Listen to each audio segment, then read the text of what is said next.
Assalamualaikum warahmatullahi wabarakatuh. Halo semuanya, perkenalkan, nama aku Indah Aprilia Firnasya. Aku berasal dari kelas 12 IPS 6. Pada kesempatan kali ini, aku akan menjelaskan tentang siklus hidrologi.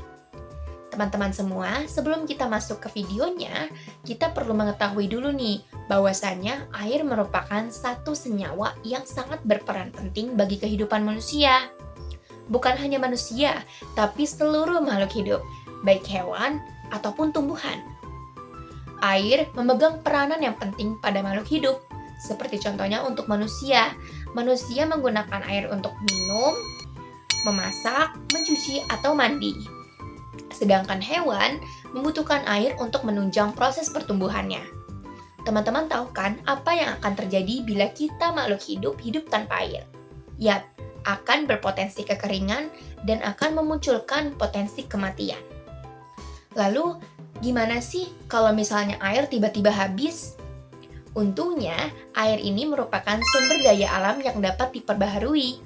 Jadi teman-teman gak usah khawatir, karena air ini akan terus-terusan ada. Kenapa air bisa terus-terusan ada? Yap, kita akan membahas tentang siklus hidrologi. Nah, apa sih itu siklus hidrologi? Siklus hidrologi adalah sirkulasi atau perputaran air secara terus-menerus dari atmosfer ke bumi atau dari bumi ke atmosfer. Lalu, bagaimana sih proses terjadinya siklus hidrologi ini? Proses yang pertama dari siklus hidrologi adalah evaporasi atau penguapan. Evaporasi ini adalah penguapan dari air laut yang mengalami penguapan karena matahari. Kenapa bisa terjadi evaporasi?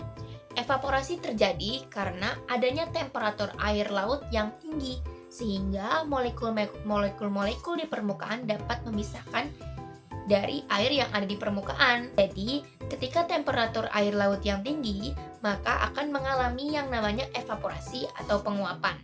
Teman-teman, ternyata proses penguapan air itu bukan hanya terjadi di permukaan laut, tetapi dapat terjadi di air ataupun di tumbuhan.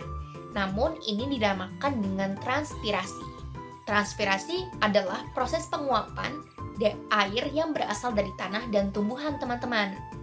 Nah, setelah terjadinya evaporasi dan juga transpirasi, terjadilah tahap ketiga, yaitu kondensasi. Apa sih itu kondensasi? Kondensasi adalah proses perubahan uap air yang menjadi titik-titik air yang berakibat akan membentuk gumpalan awan. Intinya, setelah air-air mengalami penguapan, maka mereka akan berbentuk titik-titik yang nantinya jika mengalami temperatur udara, titik-titik tersebut akan menyatu seperti gumpalan awan, teman-teman. Setelah terjadinya kondensasi atau proses pembentukan air menjadi sebuah gumpalan awan, maka terjadilah proses yang dinamakan dengan presipitasi. Presipitasi ini terjadi setelah air-air yang berbentuk awan, mereka akan turun menjadi titik-titik ke permukaan bumi, atau yang biasa kita kenal dengan sebutan hujan, teman-teman.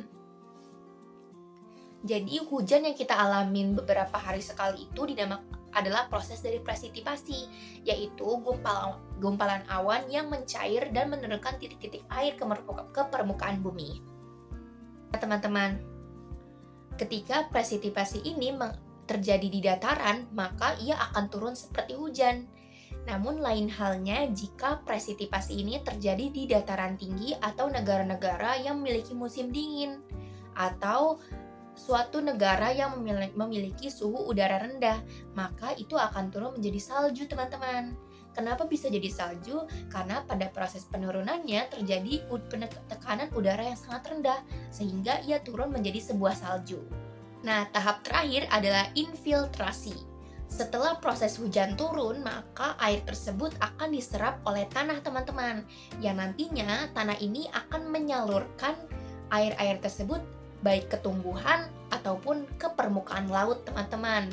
Karena ketika air hujan turun, maka tanah akan menyerap air tersebut yang dinamakan dengan infiltrasi. Tanah akan mengalirkan air-air tersebut ke laut, ke sungai, atau bahkan diserap oleh akar. Maka setelah terjadinya infiltrasi, terjadilah kembali evaporasi. Dan ini akan terus berulang sampai kapanpun. Itu dia proses siklus hidrologi yang dapat saya sampaikan. Terima kasih. Wassalamualaikum warahmatullahi wabarakatuh.